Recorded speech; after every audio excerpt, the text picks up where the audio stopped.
Good morning. So, one more day started. So ఈరోజు కాస్త ఆలస్యంగా బయలుదేరాను.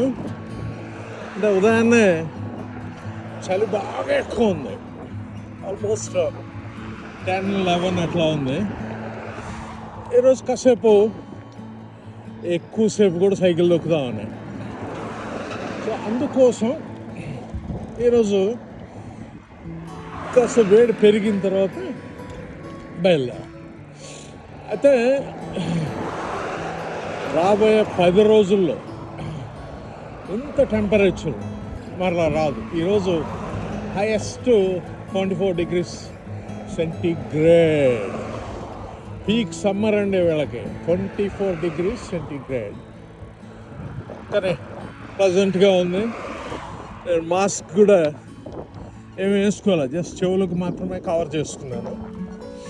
సో సైకిల్ని కాస్త గిమ్మింగ్ చేయించాను.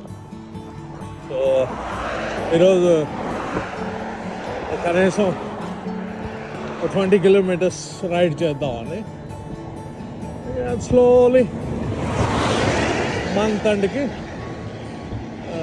కనీసం 50 kilometers ప్లస్ చేయాలని, దట్స్ ది గోల్. ఈరోజు కొంచెం నాకు కాస్త మోకాలు సర్జరీ అయిందండి. అంటే అయిపోయి 20 years అయిపోయింది. సో డాక్టర్లు ఆల్రెడీ చెప్పేశారు, మోహన్ రావు నీ ఒక మోకాలు అయితే తప్పనిసరిగా మార్పిడి చేయాలి, నీ జాయింట్ రీప్లేస్మెంట్ అవసరం అని చెప్పారు. ఇది చెప్పి ఆల్మోస్ట్ 3 years అయిపోయింది. మా ఫ్యామిలీ కన్సర్న్ ఆర్థోపెడిక్ సర్జన్స్ ఆ సజెషన్ ఇచ్చారు. అంటే బయట డాక్టర్లు అయితే కాస్త దూకుడు మీద ఉంటారు, మిమ్మల్ని టేబుల్ మీద తీసుకెళ్ళడానికి అనే ఆలోచన అందరిలోనూ ఉంది. సో అంటే జెన్యున్గానే నా మోకాలు ఇదయ్యింది. అంటే ఆల్రెడీ ప్లేట్స్ వేస్తున్నాయి. సో దాంట్లో బాగా అంటే వెయిట్ బాగా పుట్టానండి లాస్ట్ 20 years. సో దానివల్ల మోకాలు ఆటోమేటిక్గా అరిగిపోద్ది కదండి, బేరింగ్ లాగానే కదా. సో అయితే 2 years బ్యాక్ నా సన్ ఒక మంచి డెసిషన్ని నా మీద బలవంతంగా నెట్టాడు. ఏంటంటే నన్ను జిమ్లో చేర్చడం. సో జిమ్ అంటే ఇండియన్ పేరెంట్ కామనే కదండి. ఓ అమ్మ వాడికి సంవత్సరానికి 20,000 కట్టాలి, ఎందుకు అంత డబ్బులు వేస్ట్, ఇంట్లోనే ఏదో ఒకటి గుంజుళ్ళు తీస్తానులే అని చెప్పి మనం సర్దేసుకోవడానికి ప్రయత్నిస్తాం. సో వాడేం చేశాడంటే ఆడే డబ్బులు కట్టేసి జిమ్కి, నేను అత్తాపూర్లో ఉంటాను కదండి, సో దగ్గరలో మంచి జిమ్ ఏదో వాడే సెలెక్ట్ చేసి వాడే డబ్బులు కట్టేసాడు. డబ్బులు కట్టిన తర్వాత మన మనసు ఊరుకోదు కదా, ఇంక వెళ్ళాలి కదా. సో అట్లా 2 years రెగ్యులర్గా జిమ్కి వెళ్ళానండి. ఫస్ట్ ఒక 3 months ట్రైనర్ను పెట్టుకున్నాను. అయితే ఈ ట్రైనర్లు జిమ్లో ఎట్లా ఉంటారంటే, నాలెడ్జ్ కోసం నా ఓన్ ఎక్స్పీరియన్స్ షేర్ చేస్తున్నాను. వాడు సంవత్సరం అంతా నన్ను వీడు ట్రైనర్గా ఉంచుకోవాలి, వీడు సొంతంగా వీడు చేసుకోకూడదు. సో ఈ షుడ్ బి డిపెండెంట్ జిమ్ ఇన్కమర్ అనేది వాళ్ళ మనసులో ఉంటుంది. తప్పలేదు, వాడికి వ్యాపారం కావాలి కదా. సో నేను ఒక 3 months గడిచిపోయింది. సో వాడు నిలబడమంటే నిలబడడం, కూర్చోమంటే కూర్చోవడం, ఏదో బరువు ఎత్తమంటే బరువు ఎత్తడం. అయిపోయింది సార్ అంటే అయిపోయింది. కాసేపు అయిన తర్వాత ఏదో కాస సైకిల్ తొక్కుని వచ్చేస్తూ ఉంటాను. సో ఒకసారి లేదు అసలు ఏంటి వీడు ఏం చేపిస్తున్నాడు అనే తీక్షణమైన ఆలోచన వచ్చింది. అదే నా సన్ ఏంటంటే వాడు రెగ్యులర్గా జిమ్కి వెళ్తాడు. సో వాడిని అడిగే, వీడు అసలు ఏం చేపిస్తున్నాడు నాకు అర్థం కావడం లేదురా, రోజు వస్తున్నాను రోజు చేపిస్తున్నాడు అలానే ఉంది, కానీ అదేంటది నా అంతటి నేను చేసుకునేటట్టు ఎట్లా చేయాలంటే అప్పుడు తను ఒక సజెషన్ ఇచ్చాడు. జిమ్లో ముఖ్యంగా మనలాంటి వాళ్ళకి మరి ప్రొఫెషనల్ బాడీ బిల్డర్స్ అయితే అది వేరే కానివ్వండి, ముఖ్యంగా సీనియర్స్ అలాంటి వాళ్ళకి బెస్ట్ ఏంటంటే push, pull, lower body. So కొన్ని మెషిన్స్ పుష్ చేసే ఉంటాయి, అవి ఒకరోజు చేయమంటారు. కొన్ని మెషిన్స్ పుల్ చేసే ఉంటాయి, అంటే మన దగ్గరకు లాగే, అవి ఒకరోజు.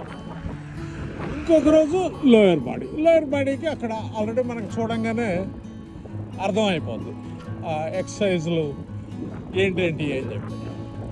సో మరలా లోయర్ బాడీ చేసుకోవడం.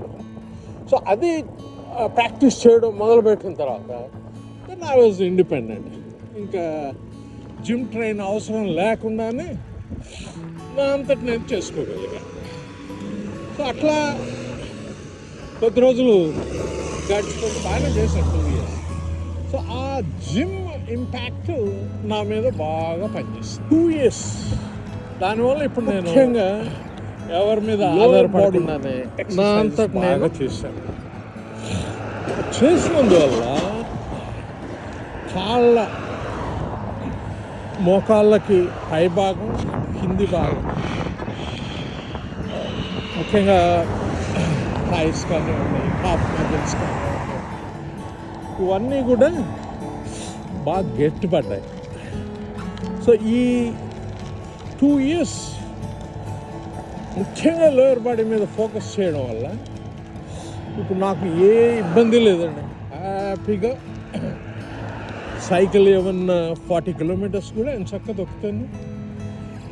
అంతకుముందు నడిచేటప్పుడు కాస్త లింపింగ్ ఉండేదండి, ఇప్పుడు లింపింగ్ కూడా ఏమీ లేదండి. అండ్ చక్క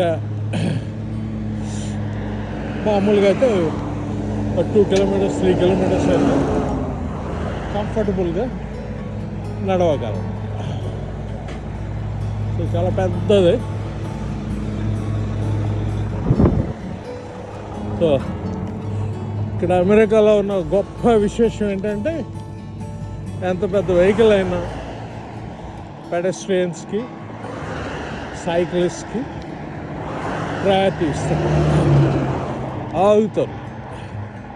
మనకి ఇండియాలో అలా కాదు కదా, వాడు ఇంకా హార్న్ బజాయించాడంటే చెవులు రంధ్రాలు పడిపోవాల్సిందే. సో ఇక్కడ అది ఉంది. సో కమింగ్ బ్యాక్ నా జిమ్ విషయం గురించి. So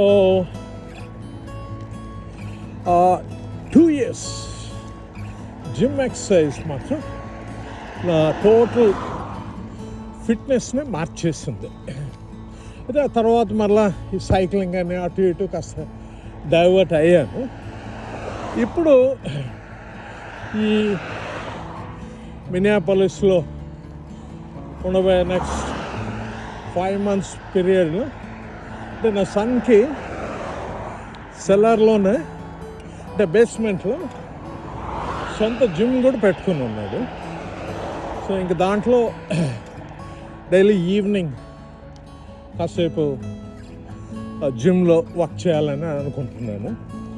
so that again I can get back to my previous regular rhythm of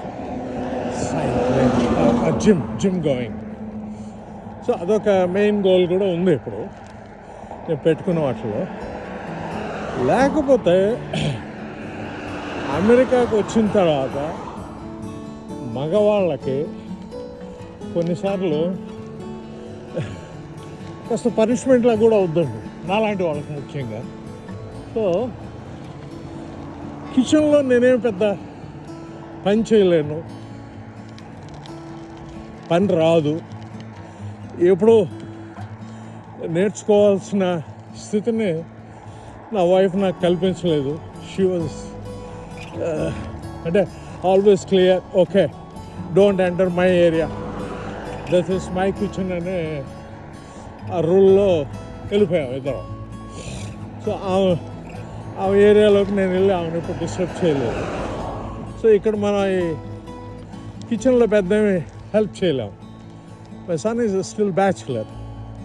so ఇక్కడ సో నా వైఫ్ తనకు కాస్త కిచెన్ మేనేజ్మెంట్ అది ఇది it keeps her busy. Morning and evening walking చేసుకుంటుంది, ప్లస్ మిగతా డే అంతా హౌస్ కీపింగ్, కిచెన్ మేనేజ్మెంట్లో బిజీగా ఉంటుంది. మనం ఏం చేయాలండి? ఐ లవ్ రీడింగ్ అంటే బాగా ఇష్టం. కానీ equally I enjoy outdoor cycling. బాగా ఇష్టం నాకు అవుట్డోర్ సైక్లింగ్ చేయడం. సో అందుకోసం I felt this is a good idea. ఇది సైక్లింగ్ మీద ఎక్కువ టైం గడపడం. ప్లస్ ఇక్కడ మనకి సైక్లింగ్కి మాత్రం సూపర్గా ఉంటుందండి. సూపర్. ఈ రోడ్ అంతా నేను గతంలో సైక్లింగ్ చేసింది. ఒకసారి అయితే ఆల్మోస్ట్ చెప్పాను 50 kilometers ఒకే టైంలో almost I think I took 3 hours or 4 hours అనుకుంటాను సైక్లింగ్ చేస్తూనే ఉండిపోయాను. సో అట్లా సైక్లింగ్కి ఇట్స్ అన్ ఇన్వైటింగ్ ప్లేస్. ఇప్పుడు నేను ఇంత తొక్కుతున్నాను కదా, నాకేమి అలసట లేదు. Plus I'm comfortably talking to you. ఏం నా బ్రెత్లో కూడా నాకైతే ఏమి ఇబ్బంది అనిపించడం వల్ల వాళ్ళు సైకిల్ తొక్కుతూ మాట్లాడడం కాస్త ఇబ్బందికరంగానే ఉంటుంది.